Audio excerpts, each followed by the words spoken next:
Subscribe করুন public channel, সবার আগে আপডেট ভিডিও পেতে ঘন্টাটি বাজিয়ে দিন। আসসালামু আলাইকুম রহমতুল্লাহ। বন্ধুরা সবাই কেমন আছেন? বরাবরের মতো দেখছেন পাবলিক চ্যানেল এবং সাথে আছি মনির হোসেন। তো অনেকে বলেন যে আমি তো অ্যান্ড্রয়েড ফোন ব্যবহার করি, এখন এখানে কি অ্যান্টিভাইরাস ব্যবহার করব এবং আমার ফোনটা ভালো প্রোটেক্ট কীভাবে রাখবো, ইত্যাদি ইত্যাদি হ্যাং ট্যাং অনেক কথা বলে থাকেন। তো আপনাদেরকে আমি বলবো শুধুমাত্র প্লে প্রোটেক্ট দিয়ে আপনারা এই ধরনের ভাইরাসের সমস্যার সমাধান পেতে পারেন। এই জন্য আলাদা কোনো অ্যাপ্লিকেশনের প্রয়োজন নেই। তো চলুন কথা না বাড়িয়ে কীভাবে এটা হয় সেটা দেখা যাক। তো প্রথমে আপনারা প্লে স্টোরটা ওপেন করে নেবেন। প্লে স্টোর ওপেন করার পরে বাম পাশে থ্রি ডট মেনু আছে, এখানে এটাতে ট্যাপ করবেন, একটু স্ক্রল করে নিচে নামবেন। নিচে নামার পরে দেখবেন যে প্লে প্রোটেক্ট নামে একটা অপশন আছে।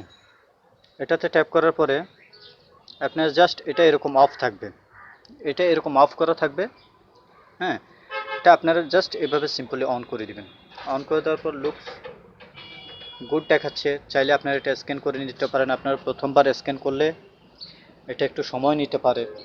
আমারটা তেমন সময় নেবে না, কারণ আমি রিসেন্টলি দুই একবার স্ক্যান করেছি। এটা স্ক্যান করার পরে আপনার এখানে যদি কোনো ভাইরাস থাকে আপনার ফোনে, সেটা আপনার সামনে শো করবে এবং সেটা রিমুভও করে দিবে।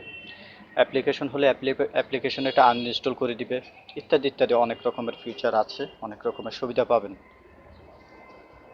তো এই ছিল আজকের টিপস বন্ধুরা। এইটা দিয়ে মনে করেন আপনাদের অনেক অনেক উপকার আসবে, কারণ অনেক বন্ধুরা আছে সোশ্যাল মিডিয়াতে বলে যে এই অ্যাপ্লিকেশনটা ওপেন করেন, এটা দিয়ে এটা পাবেন ওটা পাবেন, হ্যাং ত্যাং অনেক কথা বলে থাকেন। তো অ্যাপ্লিকেশনটা কি আপনার জন্য ভালো হবে না খারাপ হবে সেটা তো আপনি দেখতে পারবেন না।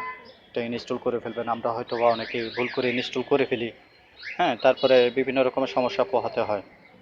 তো আশা করি এই জিনিসটা, এই সিকিউরিটিটা অন করে দিলে আপনার আর দ্বিতীয়বার কোনো সমস্যা হবে না। সবাই ভালো থাকবেন, সুস্থ থাকবেন। ভিডিওটা ভালো লাগলে একটা লাইক দিবেন। আল্লাহ হাফিজ।